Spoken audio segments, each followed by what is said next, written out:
नमस्कार। आप सभी का मेरे YouTube चैनल में स्वागत है। बच्चों, आज मैं आपके लिए कक्षा 8वीं की हिंदी की वर्कशीट नंबर 8 लेकर आई हूँ। आज हम लाख की चूड़ियाँ जो कहानी है उसका तीसरा भाग पढ़ेंगे और जानेंगे कि इसमें लेखक ने बदलू काका के बारे में और कौन सी बातों से हमें परिचित कराया है। चलिए देखते हैं। यदि संसार में बदलू को किसी बात से चिढ़ थी, यानी गुस्सा आना, अप्रसन्न हो जाना, चिढ़ का अर्थ ये निकलता है। यदि संसार में बदलू को यानी बदलू का को किसी बात से चिढ़ थी तो वो थी कांच की चूड़ियों से। यदि किसी भी स्त्री के हाथों में उसे कांच की चूड़ियाँ दिख जाती तो वह अंदर ही अंदर कुढ़ उठता और कभी कभी तो दो चार बातें भी सुना देता। अर्थात यहाँ पर जो बदलू काका थे उन्हें कांच की चूड़ियाँ पसंद नहीं थी, क्योंकि कांच की चूड़ियाँ जो है बड़ी आसानी से बन जाती और सस्ते दामों में मिल जाती, परंतु जो मेहनत, जो नक्काशी, जो महत्व लाख की चूड़ियों का होता था उसको लोग जो थे नहीं समझते थे। ठीक है, लेकिन अब वो लाख की चूड़ियाँ महंगी आती थी तो लोग जो है उसको ख़रीदना कम करने लगे थे और वो कांच की चूड़ियों की ओर बढ़ने लगे थे, जिस कारण से बदलू काका कभी भी जब कांच की चूड़ियाँ देखते तो उन्हें लगता था कि जैसे कि हम जो मनिहार हैं, हमारा जो व्यवसाय है इस दिशा में लाख की चूड़ियों की दिशा में वो घटता जा रहा है। लोग इसे अब नहीं लेते क्योंकि इस पे लगने वाली जो लागत है वो अधिक है और लोग उसके मूल्य को चुकाना नहीं चाहते थे, जिस कारण से लोग जो है बदलू काका से चूड़ियाँ कम खरीदने लगे थे। और जब भी वो किसी औरत के हाथ में कांच की चूड़ियाँ देखते तो उन्हें थोड़ा सा गुस्सा आता, वो अप्रसन्न हो जाते थे। ठीक है, आगे बढ़ते हैं। मुझसे तो वह घंटों बातें किया करते थे। लेखक कहते हैं कि जब मैं उनके पास बैठता था, बदलू काका के पास, तो कई घंटे तक मुझसे बातें करते और उन बातों में कैसी बातें होती थी, कभी वो मेरी पढ़ाई के बारे में पूछते, कभी मेरे घर के बारे में और कभी यूं ही शहर के जीवन के बारे में कि तुम यहाँ गांव में आए हो, हमारा जीवन तो इस प्रकार से है, मैं कभी शहर नहीं गया, तो तुम बताओ कि शहरों में क्या होता है, कैसे लोग रहते हैं, क्या खाते हैं, क्या पीते हैं, उनका रहन सहन कैसा है।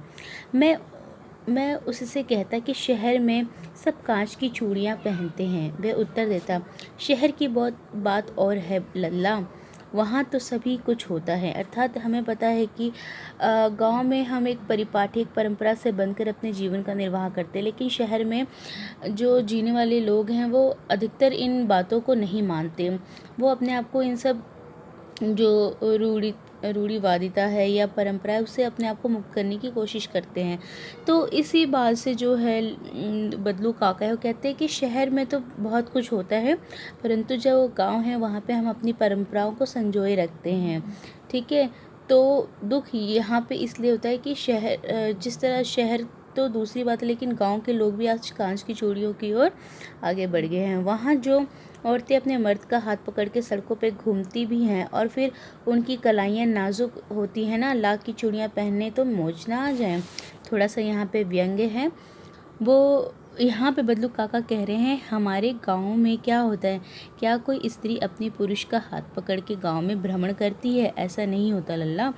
उसी प्रकार से नहीं घूमती है, पर शहरों में ये स्वाभाविक बात है, तो वहाँ पे चूड़ी पहनना कोई नई बात नहीं है कांच की। लेकिन अगर गांव की कोई स्त्री पहन ले तो ये बात हमारे मन को खलती है कि ऐसा क्यों हमारी परंपरा को नकारा जा रहा है, गांव की औरतें क्यों कांच की चूड़ियों की ओर अग्रसर हो रही है।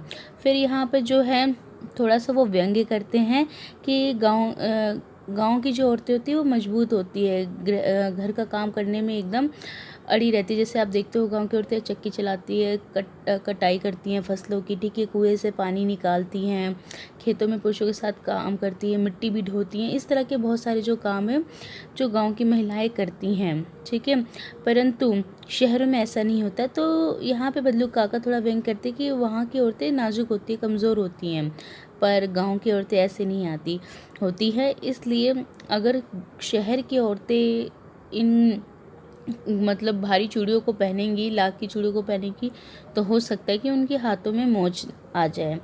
ठीक है, ये बात यहाँ पे ख़त्म होती है। आगे बढ़ते, कभी कभी बदलू मेरी अच्छी खासी खातिर भी करता। खातिर मतलब जैसे मेहमान नवाजी होती है, आव भगत होती है, ठीक है, जब मेहमान आ जाते हैं तो हम उनकी रिस्पेक्ट करते हैं ना, उनके लिए बहुत सारा कुछ मतलब जो हमारी मतलब स्थिति के अनुसार जो संभव हो पाता है, हम उसकी उतना सेवा भाव देने का पूरा प्रयत्न करते हैं अपने मेहमानों के लिए। जिन दिनों उसकी गाय के दूध होता वह सदा मेरे लिए, यानी जब गाय का दूध होता था तो बदलू काका उसके लिए बहुत सारी मलाई बचा के रखते थे। और आम की फसल में तो रोज़ उसके लिए बहुत सारा आम भी रखते थे, जैसे 2-4 आम खा आता, यानी जो उनके पास मिलता वो ज़रूर जो है लेखक को देते, और लेखक को जब बदलू काका देते तो उनका हृदय बहुत ही प्रफुल्लित होता था, प्रसन्न होता था।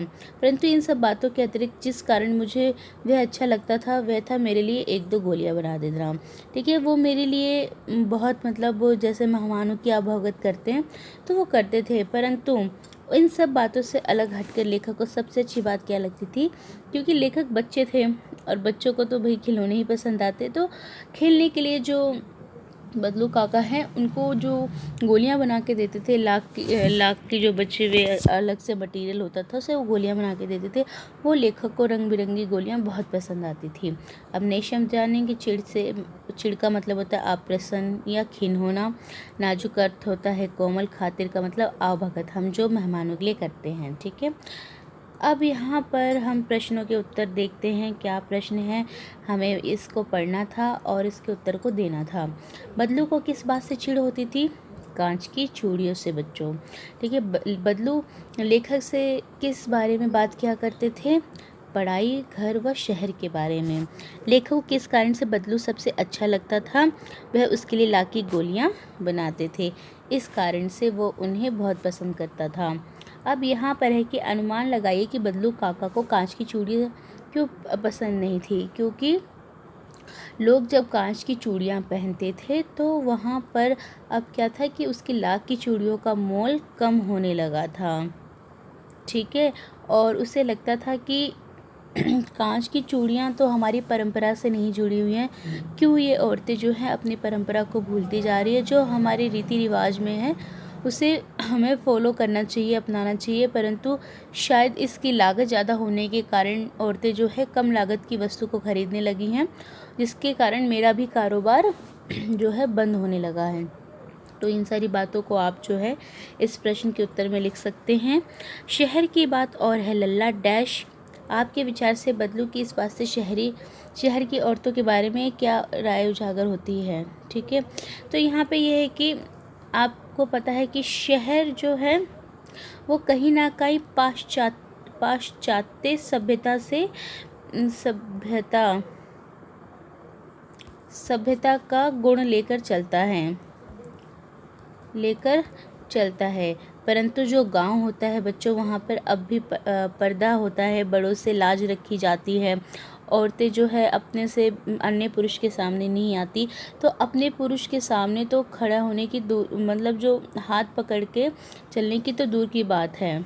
ठीक है, बात समझ रहे हैं ना। मतलब शहर में ये मतलब जब औरतें अपने हस्बैंड का हाथ पकड़ के घूम रही है या अन्य पुरुष का हाथ पकड़ के घूम रही है तो लोग उसको बुरा नहीं मानते। परंतु अगर अपने ही गांव में स्त्री अपने पुरुष का भी हाथ पकड़ के किसी कारणवश जाती है तो वहाँ पे ये लज्जाजनक बात मानी जाती है। ठीक है, तो लेखक के सामने बदलू काका के ये वाक्य का मतलब यही है कि शहरों में तो बहुत कुछ होता है, परंतु गांव में हमारी परंपरा है, अपने रीति रिवाज है, हम उसको ठुकरा नहीं सकते हैं। ठीक है, आगे चलते हैं। आइए गतिविधि करते हैं।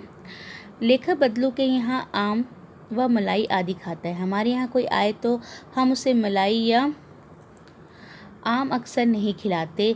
आपको गांव व शहर की खातिरदारी व खान पान में क्या अंतर दिखाई देता है? लिखिए। इस गतिविधि के लिए आप घर के बड़ों की सहायता ले सकते हैं।